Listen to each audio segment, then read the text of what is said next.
Hi, I'm Jesse Alexander and welcome to the Great War. By 1921, the Anglo-Irish War had seen pro-independence Irish guerrilla forces score some important successes against the British Army, but also suffer some serious defeats. After 2 years of fighting, 2,300 people had been killed, and the public wanted peace.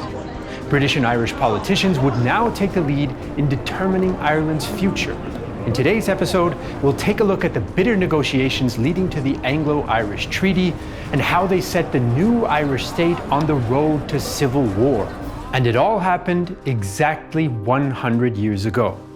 In summer 1921, the British Army and police and the Irish Republican Army guerrillas fighting them were exhausted, and public support for the war was weakening in both Ireland and in Britain. Prime Minister David Lloyd George was faced with two options: escalate by declaring full martial law, or negotiate. He chose diplomacy, and Irish Republicans agreed to a truce in July and talks in the near future. The truce was a tense one. Units on both sides avoided directly provoking each other, but they also prepared for a resumption of hostilities. Some political gestures were made, like when the British released Irish leaders like Arthur Griffith, Robert Barton, and Eamon Duggan from prison. The truce also came at a critical time for the IRA. Despite their tactical successes in the field, strategically speaking, the British still commanded overwhelming force. IRA supplies were also running low since they had difficulty capturing British weapons, and new British tactics to prolong firefights forced the Irish fighters to use up even more precious ammunition. Irish Minister of Finance and Intelligence Chief Michael Collins summed up the crisis in November 1921. "We had not, when these truce terms were offered, an average of 1 round of ammunition for each weapon we had. The fighting area in Cork was becoming daily more circumscribed, and they could not have carried on much longer." Once the truce was announced, it also brought challenges for the IRA. Recruitment exploded, increasing IRA fighters from 34,000 in July to 75,000 in December. Older fighters didn't always look fondly on the new recruits, as IRA leader Tom O'Malley wrote later. The Irish Republican Army was in danger of becoming popular. Recruits came in large numbers. Soon, men appeared in uniform who had never shown much anxiety to run special risks when courage was needed.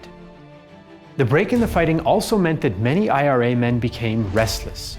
Leaders tried to improve discipline and training, but officers and local people complained of bad behavior, drunkenness, and even fraternization with the hated British Auxiliary Division. IRA leader Liam Lynch even said that it was 4 times harder to run a company in peacetime than in wartime. Despite the ongoing tensions, the truce on the ground held. The conflict now moved to a political battle between Lloyd George and Eamon de Valera, the president of the rebel Irish Parliament. Informal negotiations began in July and August, and Lloyd George's invitation to de Valera made British intentions clear. Irish independence would not mean leaving the empire. The British government are convinced that the Irish people may find as worthy and as complete an expression of their political and spiritual ideals within the empire as any of the numerous and varied nations united in allegiance to His Majesty's throne. De Valera's early priority was gaining recognition for the Irish Republic, which Lloyd George refused. To the Prime Minister, this was not a negotiation between states, but between the government and a group of secessionist British citizens. De Valera saw it quite differently. To speak of Ireland seceding from a partnership she has not accepted, or from an allegiance which she has not taken to render, is fundamentally false, just as the claim to subordinate her independence to British strategy is fundamentally unjust. Lloyd George's early proposal was as follows: Dominion status for Ireland, the likely partition of the northeast of the island, and extensive British security and financial control. The Irish Parliament rejected these terms, but de Valera began to soften his position based on the new concept of external association. He envisioned an independent Irish state not entirely within the British Empire, but affiliated with it. For some Irish hardliners, this was a betrayal of the Republic that had been proclaimed in the Easter Rising of 1916. Lloyd George was frustrated by the lack of progress in the summer, so he proposed a London conference to hash out a deal. De Valera agreed, and both sides prepared to select their delegates. The Irish team was to be drawn from the recently shuffled cabinet: President De Valera, Arthur Griffith, Michael Collins, Cathal Brugha, Austin Stack, Robert Barton, and W.T. Cosgrave. These 7 had worked together during the war against Britain, but they were also divided. Griffith was considered a moderate who was willing to work with the British, whereas Stack and Brugha were hardliners who insisted on a republic. Collins was publicly seen as a hardliner, but his knowledge of the poor state of the IRA softened his stance in private. There was also a personal rivalry between Brugha and Collins. Brugha criticized Collins' competence, and Collins' supporters said Brugha was jealous of their man's mythical reputation. These tensions only got worse in the debate about who would attend the London conference, since it seemed none of the ministers actually wanted to go. De Valera decided not to attend, despite being president and having led talks with Lloyd George so far. He claimed that as president he should stay in Ireland, quote, untouched by the negotiations, which would allow him to convince hardliners of the expected compromises. Contemporaries and historians, though, have questioned his rationale. It's been suggested that he wanted to avoid blame for a treaty that couldn't possibly please everyone, or that he planned to wait until talks stalled before sweeping in to save them. At the time, Irish writer Piers Baisley pointed out that De Valera clearly didn't think his presence in Ireland was important during the actual war, since he'd spent much of it touring the United States. When the cabinet voted on whether to send De Valera, the president cast the decisive tiebreaker in the negative. Instead, Griffith, Collins, and Barton would go along with 2 lawyers and Erskine Childers, a hardline Republican and English convert to the Irish cause. Some suggest Childers was chosen to keep Griffith and Collins from making too many concessions, while others suspect he functioned as De Valera's spy. For his part, Collins had his own theory on why he was sent. "I have been sent to London to do a thing which those who sent me know had to be done, but had not the courage to do it themselves." So the reluctant Irish delegation arrived in London in early October 1921. Officially, they had full authority to make decisions on their own, but in practice, they had to report everything to De Valera for approval. This approach would prove controversial. While the Irish delegates were largely inexperienced in diplomacy, the British sent political powerhouses: Lloyd George, Austen Chamberlain, Lord Birkenhead, Sir Hamar Greenwood, and Winston Churchill. Both sides knew that some points would be easier to agree on than others. The Irish expected that Britain would give in on financial and defence arrangements, so they focused on the 2 major sticking points: the status of Ulster and the oath of allegiance to the Crown. At first, Griffith prioritized the Ulster question.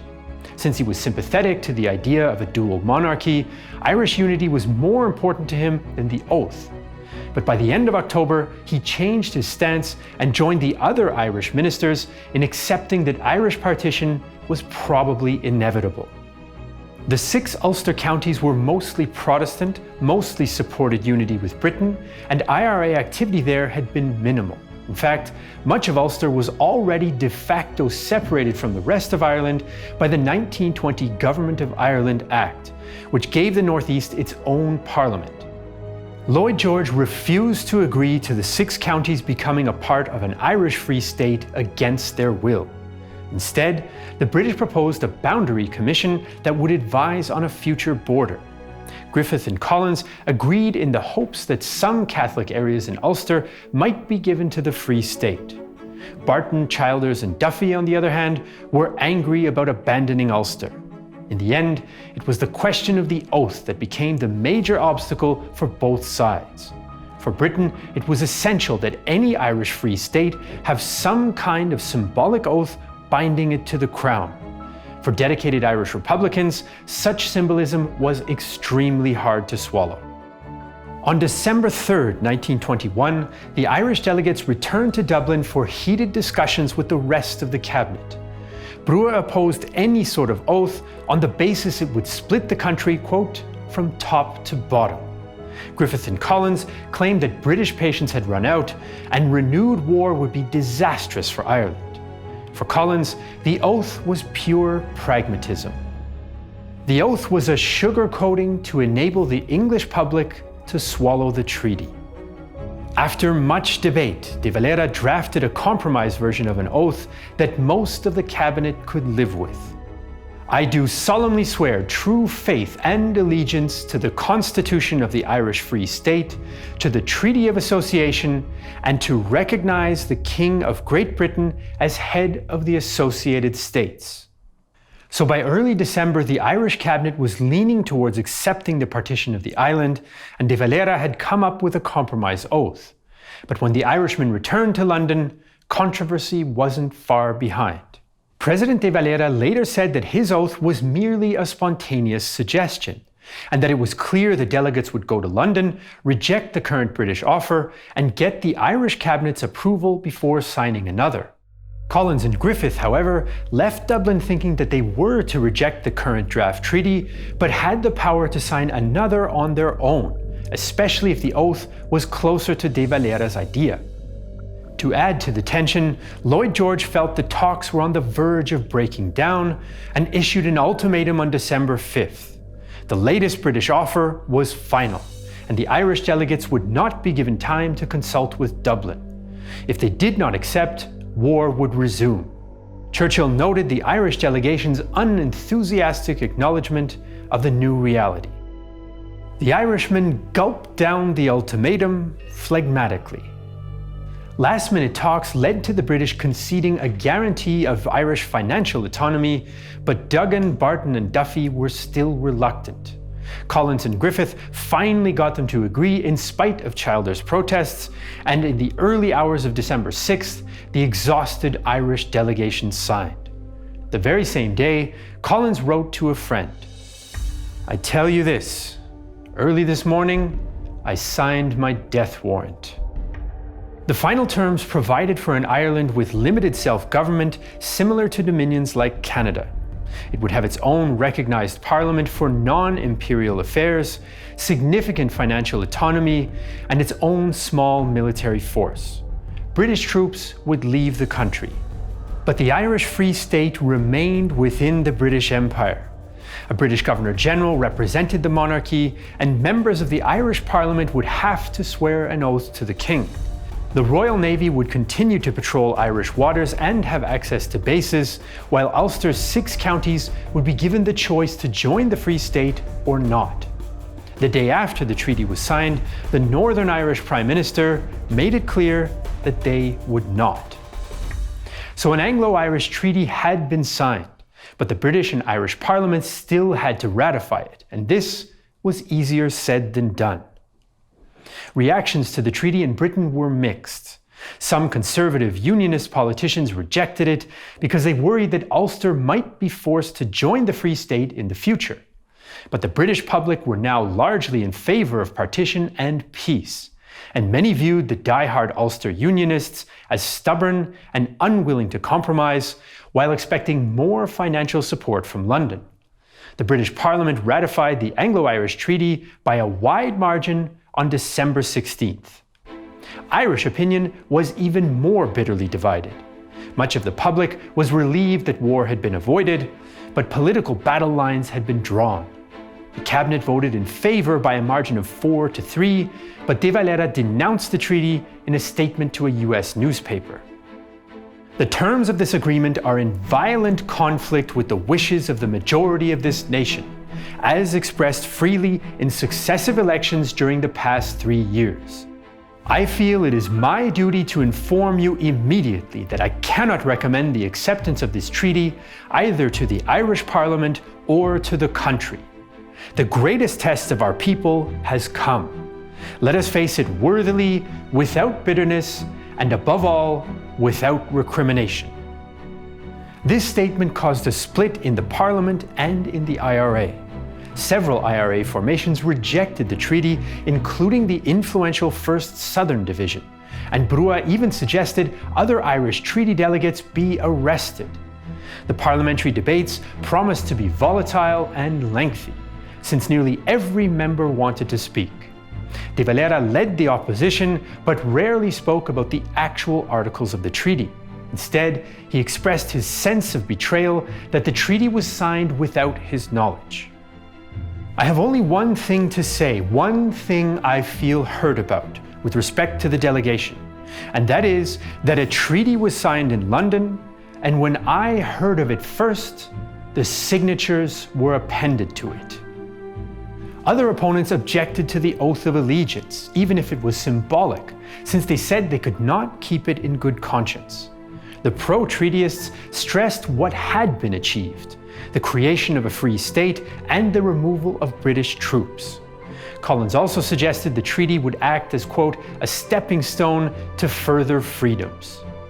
It might not be the ultimate freedom that all nations aspire and develop, but the freedom to achieve freedom. Some supporters appealed to rationality or invoked public support for the treaty, which they claimed was overwhelming. De Valera measured public opinion differently. If I wanted to know what the Irish people wanted, I only had to examine my heart. Debates became personal, Brugha and Childers leading the assault against Griffith and Collins. When Collins accused Brugha of bullying, the Minister of Defence replied, "The amount of offence that I would take at the remark would be measured by the respect or esteem that I had for the character of the person who made the charge. In this particular instance, I take no offence whatsoever."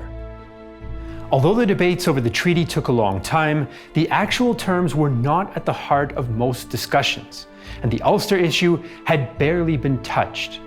On January 7, 1922, the Irish Parliament finally voted, 64 in favour of the treaty and 57 against. Some historians have argued that Brugha's attacks on Collins actually cost the anti-treaty side votes. De Valera resigned immediately after the vote and walked out of Parliament with his supporters. Griffith became president of a provisional government which formally ratified the Anglo-Irish Treaty on January 14th. So by January 1922, the Anglo-Irish Treaty had been approved by the British and the Irish parliaments. But the Irish Parliament was not the only power in Ireland, and the IRA was also wrestling with whether to accept the treaty. Despite Defence Minister Brugha's opposition to the treaty, most of the high-ranking IRA officers supported it. They knew that war against Britain was unsustainable and agreed with Collins that the IRA could not return to guerrilla warfare. Many local commanders, though, wanted to keep fighting. Some felt that Britain might still buckle under psychological attrition, while others wanted to avenge fallen comrades. Dan Breen, who took part in the Solo Hedbeg ambush which triggered the war in 1919, was blunt. "I would never have handled a gun or fired a shot to obtain this treaty." Rebellion now seemed likely. 3 days after the signing, a group of IRA officers met in Dublin and proclaimed that the military had pledged loyalty to a republic which no longer existed. The action of the majority in the Irish Parliament in supporting the treaty involving the setting up of an Irish Free State was a subversion of the Republic and relieved the army from its allegiance to the Irish Parliament. The Provisional Irish Government announced the creation of a new national army, which only made things worse. IRA units scrambled for arms and ammunition, and as British troops withdrew in early 1922, they left some of their bases to anti-treaty IRA groups. So after more than 2 years of bloody fighting, the Anglo-Irish War came to an end with the signing of the Anglo-Irish Treaty and the creation of the Irish Free State within the British Empire. But tensions within the Free State threatened to boil over. In March 1922, fighting between pro- and anti-treaty groups had barely been avoided in Limerick, and in April, the anti-treaty IRA set up their own executive separate from the Parliament. Former President De Valera made a foreboding prediction. If the treaty was accepted, the fight for freedom would still go on, and the Irish people, instead of fighting foreign soldiers, would have to fight the Irish soldiers of an Irish government set up by Irishmen. They would have to wade through Irish blood, through the blood of the soldiers of the Irish government, and through, perhaps, the blood of some of the members of the government in order to get Irish freedom. The Irish Free State was on the brink of civil war. We want to thank Mark Newton for his help with this episode. As usual, you can find all our sources for the episode in the video description. And if you want to support our channel, you can support us on Patreon. The links are in the video description below as well. I'm Jesse Alexander, and this is The Great War 1921, a production of Real Time History and the only YouTube history channel demanding an oath of allegiance from its viewers.